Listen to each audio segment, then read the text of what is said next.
हर इंसान ऐसा ही फील करता है, ऐसे इन्वायरमेंट में वो रहना चाहता है। और उस तीन चीजें गांव की बहुत अट्रैक्ट करती हैं गांव में रहने के लिए। सबसे पहली चीज है यहाँ की आबो हवा बहुत अच्छी है। और उसके बाद यहाँ पे बाहर खड़ा होना या घूमना फिरना थोड़ा मुश्किल हो जाता है क्योंकि सर्दी बहुत बढ़ जाती है। तो ये हमारे सामने में आपको की लाइफ होती है ना इन विंटर, वो कैसी होती है, कौन कौन से चैलेंजेस फेस करने पड़ते हैं, क्या क्या फेस करना पड़ता है गाँव में। तो रूटीन क्या होती है गाँव की, सुबह उठने की रूटीन क्या होती है, रात को सोने की रूटीन क्या। अस्सलाम वालेकुम व्यूअर्स, कैसे हैं? ठीक ठाक, उम्मीद करता हूँ आप खैरियत से होंगे। मैं आपका प्यारा भाई मोहम्मद इमरान और आप देख रहे हैं मेरा चैनल वही रागर पाकिस्तानी। हैज यू नो, आपको पता ही होगा। तो कि मैं आज आपको आपके साथ करने जा रहा हूँ जी व्लॉग गाँव लाइफ की। जो गाँव की लाइफ होती है ना इन विंटर, वो कैसी होती है, कौन कौन से चैलेंजेस फेस करने पड़ते हैं, क्या क्या फेस करना पड़ता है गांव में। तो रूटीन क्या होती है गांव की, सुबह उठने की रूटीन क्या होती है, रात को सोने की रूटीन क्या होती है, तो सर्दियों में क्या होती है, गर्मियों में क्या होती है, और कौन से मौसम गांव वालों को ज्यादा पसंद करते हैं गांव वाले, और कौन से उनको आसानियां ज्यादा होती हैं। तो ऑब्वियसली आपको ये तो पता ही होगा कि ज्यादा मौसम गांव के लिए कौन सा अच्छा है। ज्यादा गर्मियों का मौसम गांव के लिए बहुत अच्छा होता है, उसमें बहुत ज्यादा चैलेंजेस फेस नहीं करने पड़ते। तो अभी जी सबसे पहले तो ये बता दूं, सुबह मॉर्निंग तो ज्यादा मोस्टली जो गांव के लोग होते हैं ना, वो ऐसा होता है कि उनकी जो रूटीन होती है वो ऐसे, उनकी आदत होती है कि वो सुबह सवेरे उठते हैं या नमाज वगैरह पढ़ते हैं। उसके बाद उनका जो मोस्टली जो लोग होते हैं वो जानवर वगैरह पालते हैं, तो उनको चारा वगैरह डालना, उनका दूध वगैरह दोना, तो ये उनकी रूटीन होती है सुबह उठने की। और फिर उसके बाद नाश्ता वगैरह सब कुछ काम वगैरह जो जाते हैं आगे पीछे वो उनके होते हैं। जानवरों के लिए मतलब जानवरों के लिए घास वगैरह काटते हैं। फिर उसको वैसे जो गर्मियों में सारा काटने के लिए जाते हैं क्योंकि वो हरी हरी घास होती है, वो लानी पड़ती है। तो बाय द वे जो सर्दियों का मौसम होता है उसके लिए उन्होंने स्टॉक रखा होता है, वो जो घास होती है उसको काट के रख देते हैं संभाल के एक जगह, और उसको फिर उस रूटीन से उनको खिलाते रहते हैं।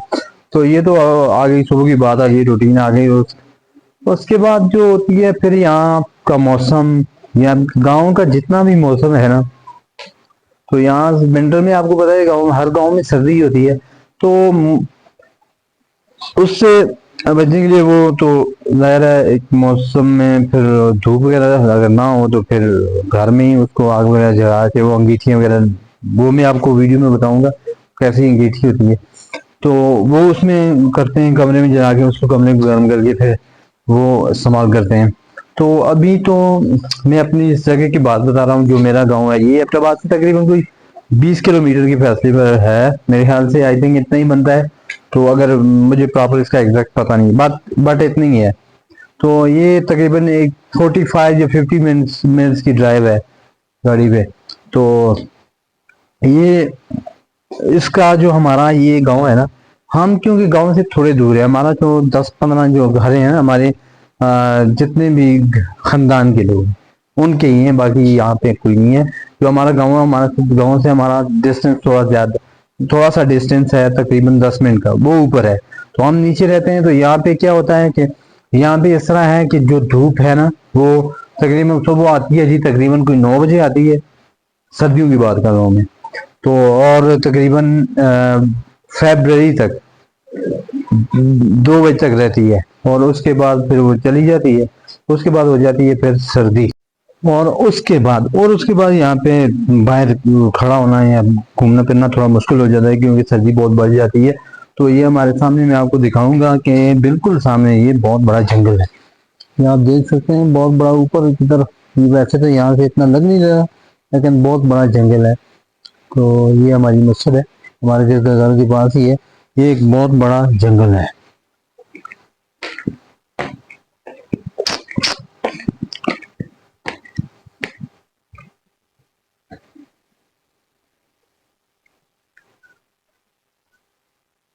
ये वाला है जी। तो ये है जी जंगल। तो अभी बात इस तरह है जी, तो हमारी रूटीन में उसके बाद फिर क्या करते हैं जी, घर में अंगीठियाँ वगैरह उसमें आग वगैरह जलाते हैं। तो आपको मैं दिखा रहा हूँ अभी, एक मिनट।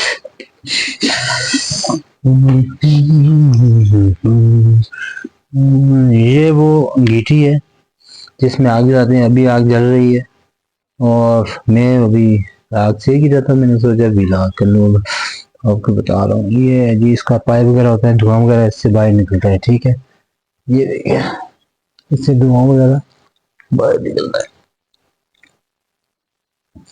तो इसमें लकड़ियाँ वगैरह जला के फिर दूसरा खाना वगैरह इसके ऊपर ही बनता है।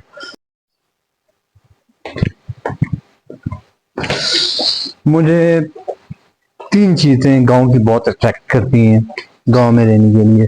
सबसे पहली चीज है यहाँ की आबो हवा बहुत अच्छी है, और सेकंड पे है यहाँ का जो पानी है वो बहुत अच्छा है। वो मैदे के लिए बहुत अच्छा है। उसका टेस्ट एक बहुत यूनिक सा टेस्ट होता है और बहुत आला टेस्ट है। बंदा पिए तो दिल उससे भरता नहीं कुछ इससे। पानी बहुत अच्छा होता है गाँव का। और तीसरी चीज है जी यहाँ का माहौल। यहाँ का माहौल बहुत अच्छा है गाँव का, हर लिहाज से बड़ा सुकून सा पुरसुकून सा माहौल होता है। इस तरह कोई बंदे को कोई जिस तरह की डिस्ट्रैक्शन वगैरह नहीं होती, क्योंकि गाँव शहरों में जिस तरह का होता है माहौल उससे बिल्कुल अपोजिट होता है। यहाँ का जो माहौल है, इन्वायरमेंट होता है, वो बड़ा पुरसुकून सा होता है। तो ये चीज़ें बड़ी अच्छी लगती हैं मुझे। और मेरा ख्याल है कि हर इंसान ऐसा ही फील करता है, ऐसे इन्वायरमेंट में वो रहना चाहता है और उसको ऐसा इन्वायरमेंट अच्छा लगता है। तो कोशिश हर इंसान की होती है। तो कुछ इंसान बस ये है कि बस इस चीज को। तो भी उम्मीद करता हूँ आपको ये मेरा व्लॉग पसंद आया होगा। अगर अगर पसंद आया है तो कमेंट में लाजमी अगले व्लॉग के लिए कुछ लाजमी लिखें कि मैं क्या करूं क्या ना करूं, कौन सा व्लॉग करना है मुझे और कौन सा नहीं करना, कौन सा कंटेंट लेके आना है। तो व्यूअर्स, आप मेरे साथ जुड़े रहिए और मेरी वीडियोस को वॉच लाजमी कीजिए, क्योंकि मेरी वीडियोस है बड़ी इंटरेस्टिंग किस्म की। अच्छा, पहली वेरी गुड। हाँ भाई, हाँ ऐसा ही है। तो हाँ, तो सब्सक्राइब करना मत भूलिएगा, ठीक है? अभी जाके करें, व्हाट से, ओके।